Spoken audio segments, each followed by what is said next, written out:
Hi everyone and welcome to Joe Reviews. About 6 months ago, I reviewed the M2 iPad Air, and at that time, I said I wouldn't have to upgrade for a while with the minor changes compared to my 5-year-old iPad. Well, depending on your definition of a while, that might have been false because I caved and upgraded to the M3 iPad Air, and today we'll be going over why I decided to upgrade, what's new with the M3 Air, what's still the same, and if it's worth your money. But before covering all that, first the unboxing.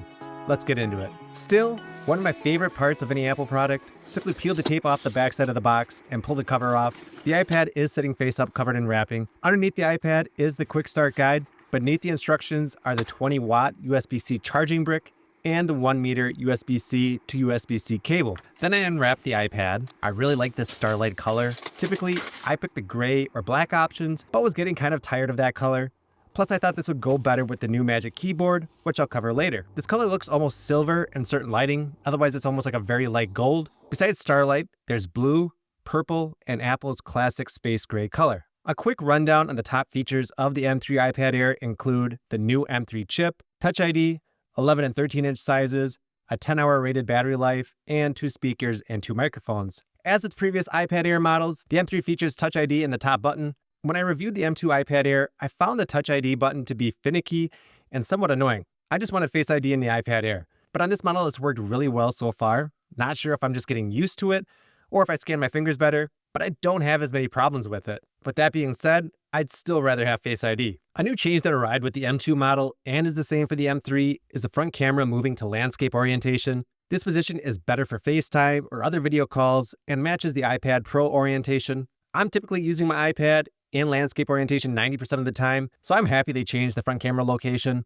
Also, another feature I like related to the front camera is center stage. It automatically keeps you centered in the screen, which is helpful since you might not be able to get the iPad positioned to the right angle you'd like depending on what keyboard you're using, if you're even using one. Dimensions are the same as the M1 and M2 iPad Air. This time I opted to upgrade to the 13-inch model. This was my main reason for upgrading. I didn't do it so much for the performance bump, but for a larger screen. For me, the 11-inch just felt a little too small for working in Word and Excel. Also, just watching movies on it while traveling felt like the screen was too small. It's a $200 jump to the larger size, but since Amazon had it on sale for $50 off, I decided to trade my 11-inch model in and upgrade. Now, I can say I'm glad I went with the 13-inch size, and I wouldn't want to go back to the smaller iPad. Working on documents is easier, and with more screen real estate, I'm able to see more of what I'm working on. Plus, before I definitely knew I was working on an iPad, it felt like it with the small screen. Now with the 13-inch model, it more resembles the size I'm used to working on with my laptop. But that being said, I still haven't gotten used to the larger size when holding it in portrait orientation. It seems massive compared to my 11-inch version.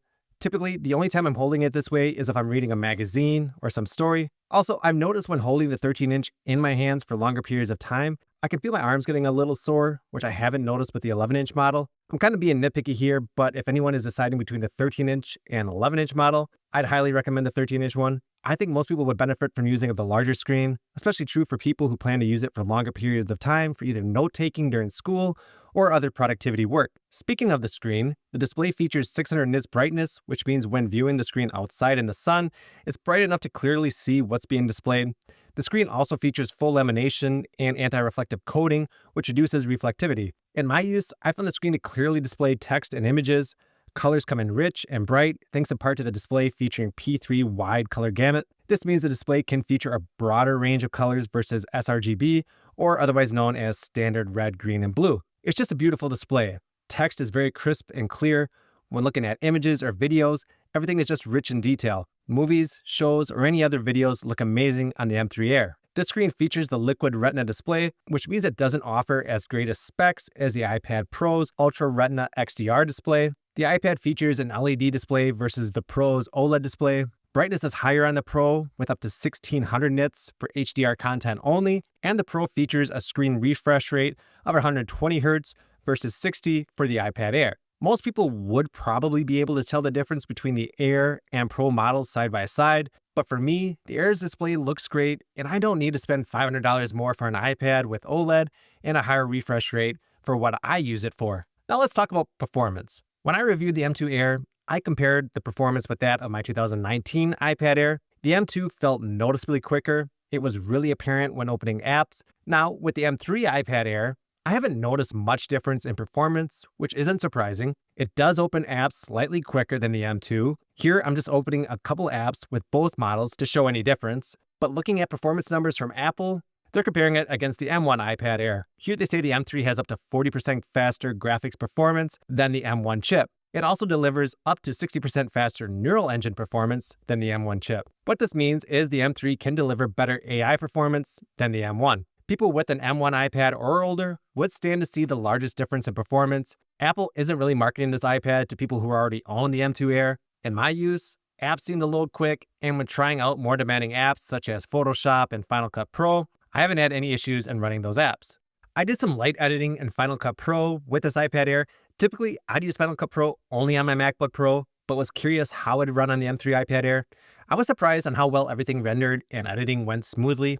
I can't say I plan on using iPad's version of Final Cut Pro to edit more videos in the future, as it's just easier for me to edit it on my Mac, but it's nice to have that option, and for some people, this might work out better for them to edit it on an iPad. I don't really game much on this iPad, but in a little bit I've tried. It's more than capable of handling a lot of different games. I played some Warzone on it, and gameplay felt smooth, and I thought the graphics looked good. One of the more common questions I received on my last iPad review was about battery life and overheating. More specifically, people complain about overheating when taking notes. I didn't realize how big of an issue this is, but after looking on some forums, it's apparent it's not an isolated case. So this isn't something that I've experienced with either the M2 or the M3 iPad Air. I primarily use this M3 iPad when writing the script for this video, and during my use, overheating has been a non-issue when using Microsoft Word for extended periods of time. Maybe if you're using a different word processing app or note-taking app, it's more of an issue, but not something I've come across. Battery life is still rated at the same 10 hours for web surfing or watching videos, 9 hours for the cellular model. In my use, I've experienced similar results to these rated hours. Along with the updated iPad, Apple also updated the Magic Keyboard. New to this year's keyboard is the addition of the function row. Now you can adjust brightness, volume, quickly search for things, have quick access to playback control for video, and lock the screen from this added row of buttons. There's 1mm travel in the keys, so typing on it feels great and responsive. On the 13-inch model, the keys are a hair larger, and it's nice to have that extra space so everything doesn't feel so cramped. The trackpad offers a decent amount of space for navigating around.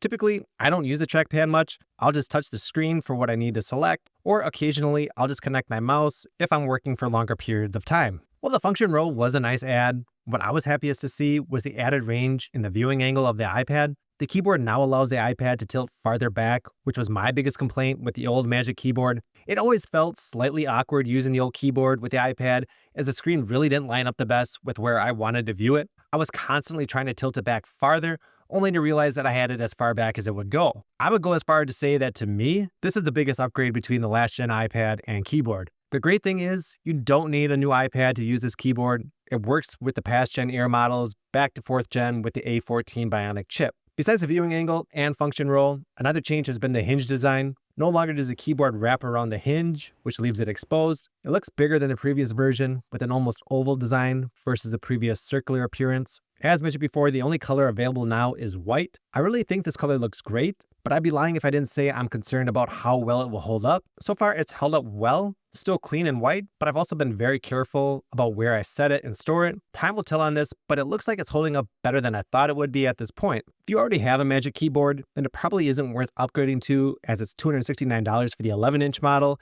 and $50 more for the 13-inch model at $319. The keyboards aren't cheap, but if you don't have one, then they're definitely worth considering, especially if you want to take notes or use any productivity apps. The Air is compatible with both Apple Pencil Pro and Apple Pencil. I bought the Pencil Pro with the M2. As I mentioned in that video, I didn't know if I'd really use it much, as I always thought it was more of a tool for artists or for people who want to handwrite notes. While I still think that's true, and I haven't used it routinely since purchasing it, in the times that I have used it, I found it easy to use and not that intimidating. I like that it magnetically connects to my iPad for easy charging, and when I'm not using it, I just store it on the side of my filing cabinet. The barrel roll and squeeze features are unique to the Apple Pencil Pro, and in my use, I find myself using these features quite a bit. I like squeezing to quickly open a palette to change colors.